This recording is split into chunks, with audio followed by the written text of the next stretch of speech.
시장과 종목에 대한 정확한 판단에 한 걸음 더 다가보는 마켓맨, 이번 주도 힘차게 시작해 보도록 하겠습니다. 저는 신한투자증권 최진석이고요.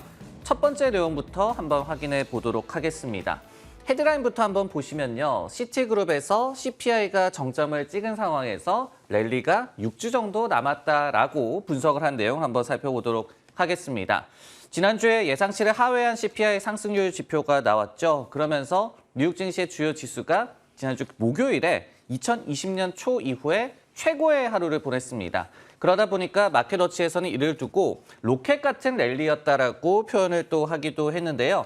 이와 또 관련해서 314 리서치 같은 기관에서는 CPI의 피크를 확인했다라고 분석을 했습니다. 그러면서 이제 문제는 기업 실적이 파괴되는 속도보다 물가 진정이 빠를지 여부다라고 분석을 하기도 했습니다. 이와 관련해서 시티그룹에서 몇 주는 즐길만 할 것이다라는 분석을 제시를 했는데요. 추 고용 보고서라든지 아니면 또 CPI 지표, 또 FOMC까지 부정적인 요소를 찾기 힘들다라고 분석을 했습니다. 그러면서 또 지난 2008년 이후에 CPI가 정점을 찍은 이후에 증시의 흐름을 좀 관찰을 해봤는데요. 근데 좀 살펴봤더니 통상적으로 60일 정도, 한 2달 정도는 랠리를 좀 펼쳤다라고 합니다. 그러면서 이 내년 상반기 실적 리스크는 여전히 좀 남아있다라고 염두를 해야 한다라고 얘기를 했고요. 그렇기 때문에 급작스러운 강세장으로의 재개가 된다는 그런 의미는 아니다라고 또 얘기를 했습니다. 그래서 향후 2에서 6주간 비관론자를 낙관론자들이 좀 우위에 설 수 있는 그런 장이 펼쳐질 것이다라고 분석한 내용 살펴봤습니다. 네, 이렇게 저희가 이 큰 랠리 이후에 월가 전문가들의 좀 얘기를 종합을 해보자면요. 약세장 랠리라도 일정 기간 좀 이어질 것이다라고 좀 얘기를 많이 하고 있는 것 같습니다. 그렇다면 과연 빅테크 등 주도주로의 다시 한번 회귀 현상이 좀 나타날 것인가? 이 부분에 대해서 한번 판단을 내려봤는데 배드로 좀 표현을 좀 해볼 것 같습니다. 경계감을 아직까지 늦출 때는 절대 아니다라는 좀 말씀을 드리고 싶은데요. 예를 들어서 펀드스트레이트의 톰 리 같은 경우에는 10월 CPI가 게임 체인저라고 표현을 했습니다. 그러면서 앞으로 50일간 S&P 500 지수가 25% 정도 상승을 하면서 랠리를 펼칠 것이다라고 얘기를 했습니다. 결국은 뭐 시티그룹과 비슷한 분석이라고 보여지고요. 그리고 다른 점은 폭까지 좀 제시를 했다. 이렇게 좀 저희가 관측을 할 수가 있는데 하지만은 이제 주도주를 저희가 좀 생각을 해봤을 때 시티그룹에서도 이렇게 분석을 하고 있습니다. 미국 주식에 대해서 숏 포지션을 좀 떠날 때가 됐다라고 언급을 하면서도 10년물 미국 국채를 추천하고 있습니다. 결국은 주식, 그러니까 위험 자산에 대한 익스포저를 확 늘리기보다는 채권에 좀 베팅을 해야 한다. 금리가 이제 하락을 하고 있으니까 채권 가격이 반등할 것이다. 이 부분에 좀 베팅을 하라라고 조언하고 있음을 저희가 알 수 있고요. 그리고 이제 뱅크 오브 아메리카 같은 경우에도 이런 분석을 제시를 했습니다. S&P 500 지수 내에서 초대형주가 컴백하는 것은 굉장히 반갑다. 하지만은 기술주 같은 메가캡은 재차 좀 하락세가 나타날 가능성이 있다라고 얘기를 했습니다. 그러면서 또 순환매가 아직까지 끝나지 않았다라는 경계론 섞인 분석을 제시하기도 했습니다.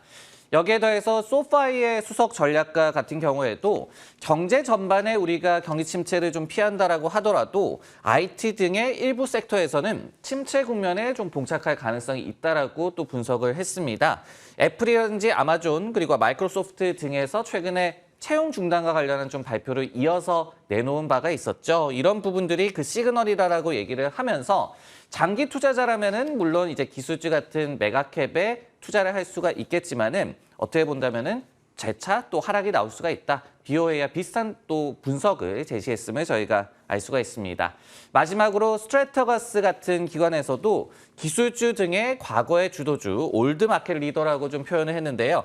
여기로 투자자들이 돌아가는 것은 큰 실수가 될 것이다라고 얘기를 했습니다. 그러면 여전히 어떤 섹터에 좀 집중을 해야 하겠느냐? 투자자들이 에너지 등에 올해 이미 좀 아웃퍼폼을 펼치고 있는 강세주에 배팅하는 것이 더욱더 안전하다라고 조언하고 있는 의견까지 확인할 수가 있었습니다.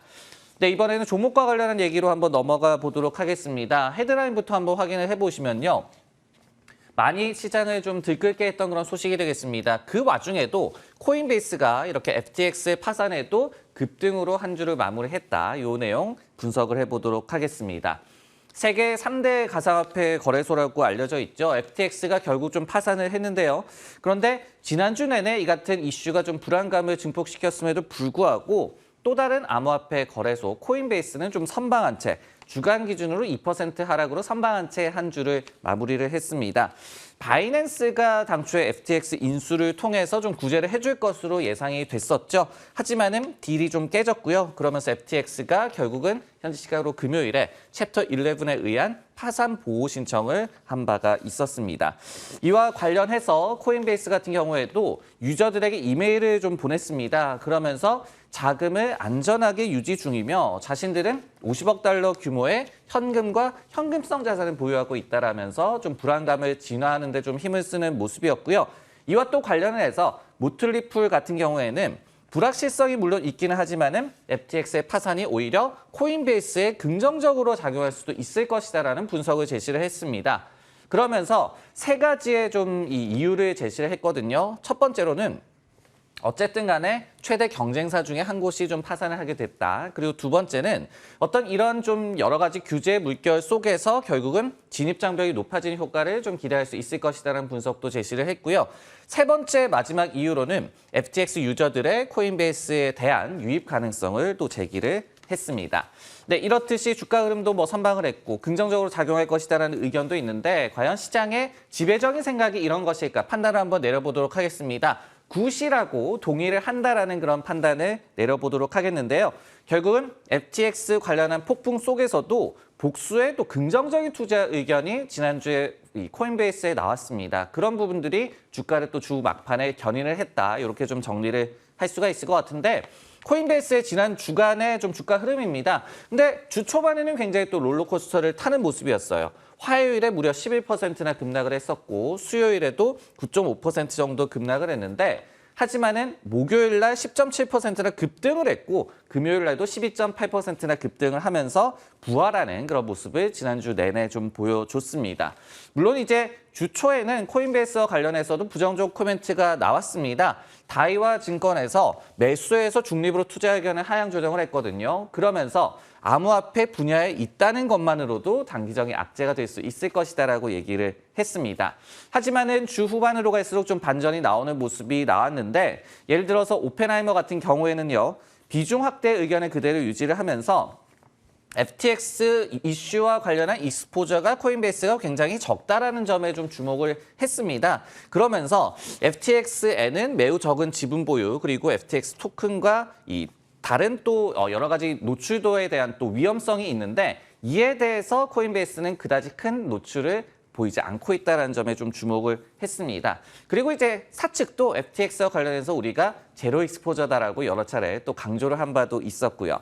여기에 또 더해서 시간이 지난 후에 금요일에는 8%라는 기관에서도 비중 확대 의견을 그대로 유지를 했습니다. 그러면서 FTX의 파산 이후에 가격이라든지 거래 활동 등의 암호화폐 시장 전반에서의 좀 위축되는 현상이 예상이 되고 있다라고 얘기를 하면서도 하지만은 코인베이스는 장기적으로 이 암호화폐 겨울, 그러니까 약세장이 되겠죠. 이를 좀 견뎌낼 만한 포지셔닝을 갖고 있다라고 얘기를 했습니다. 이처럼 주 후반으로 갈수록 복수의 긍정적인 투자 의견이 나오면서 코인베이스의 주가가 다시 한번 견인이 된 모습까지 확인을 하셨습니다. 네, 시장과 종목에 대한 정확한 판단에 한 걸음 더 다가가보는 마켓맨, 저는 내일 다시 돌아오도록 하겠습니다.